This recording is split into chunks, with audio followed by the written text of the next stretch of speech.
साथियों, जय भीम, नमो बुद्धाय।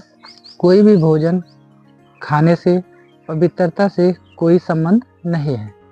आज हम इस विषय पर बात करेंगे। साथियों, एक बार की बात है, भगवान बुद्ध के पास एक आदमी आया और उसने भगवान बुद्ध से प्रश्न किया, कोई भी भोजन खाने से इंसान के चरित्र पर क्या प्रभाव पड़ता है।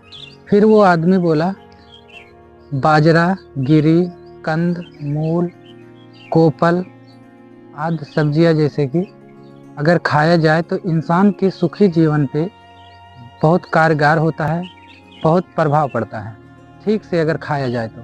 फिर वो बोलता है कि मांस नहीं खाना चाहिए। इस पर भगवान बुद्ध उत्तर देते हैं कि तुम कह रहे हो कि मांस नहीं खाना चाहिए, इससे आपका क्या मतलब है।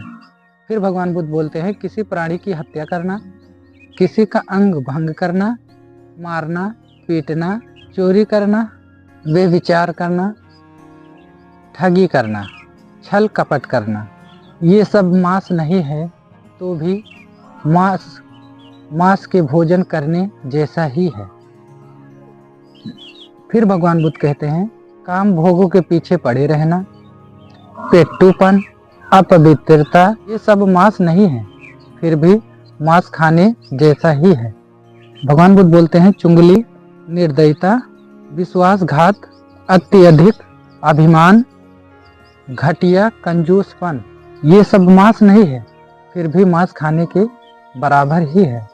धोखा, अहंकार, विद्रोह, चालाकी, ईर्ष्या, डिंगे हाँकना, अहंकार और कुसंगति, ये सब मांस नहीं है, फिर भी मांस खाने जैसा ही है। हीन जीवन, झूठी निंदा, छल कपट, धोखाधड़ी, चालबाज की युक्ति, बदनामी, किसी की बदनामी करना, ये सब मांस नहीं है, फिर भी मांस खाने के बराबर है। भाव बेस में आकर हत्या करना या चोरी करना, अपराध करना, ये सब मांस नहीं है, फिर भी मांस खाने जैसा ही है।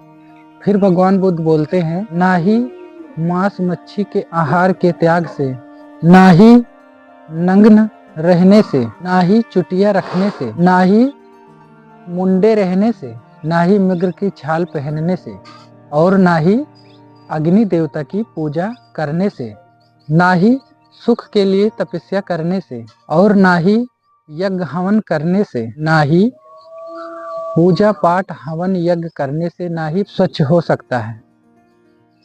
भगवान बुद्ध कह रहे हैं, कोई भी इंसान अगर किसी की पूजा करता है या किसी का आराधना करता है और उसके अंदर ये सारी बुराइयां भरी पड़ी हों, जैसा कि भगवान बुद्ध ने उत्तर दिया, मारना, पीटना, अंग भंग करना, चोरी करना, झूठ बोलना, बेविचार करना, पेट्टूपन, ऐसे जितनी बुराइयां भगवान बुद्ध ने बताई, अगर किसी एक व्यक्ति के अंदर ये सारी बुराइयां हैं, भले ही वो अपने आप को ये सोचता हो कि मैं कभी झूठ नहीं बोलता, मैं किसी की निंदा नहीं करता। निंदा में क्या आता है?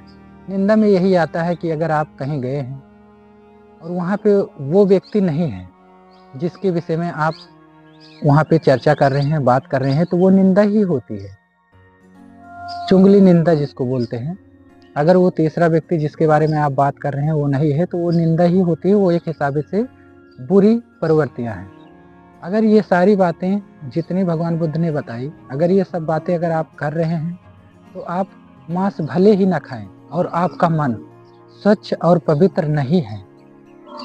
आप कितने भी पूजा कर लें, किसी की आराधना कर लें या हवन यज्ञ कर लें, आप कुछ भी कर लें, लेकिन अगर आपके अंदर ये सारी बुराइयां हैं तो आप मांस खाएं या ना खाएं, इससे कोई मतलब नहीं है।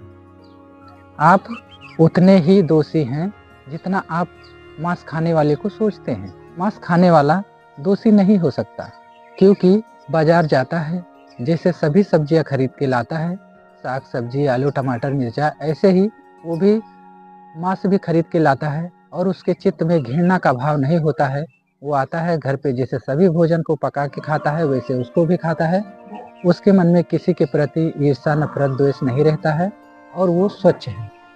उससे उसका आचरण दोषी नहीं होता है, क्योंकि भगवान बुद्ध ने कहा है, कोई भी भोजन खाने से पवित्रता से कोई संबंध नहीं होता है। आपको कुछ समझ या सीख मिली हो तो इस वीडियो को लाइक करें, सब्सक्राइब करें और शेयर करना ना भूलें। साथियों, इसी के साथ जय भीम, नमो बुद्धाय।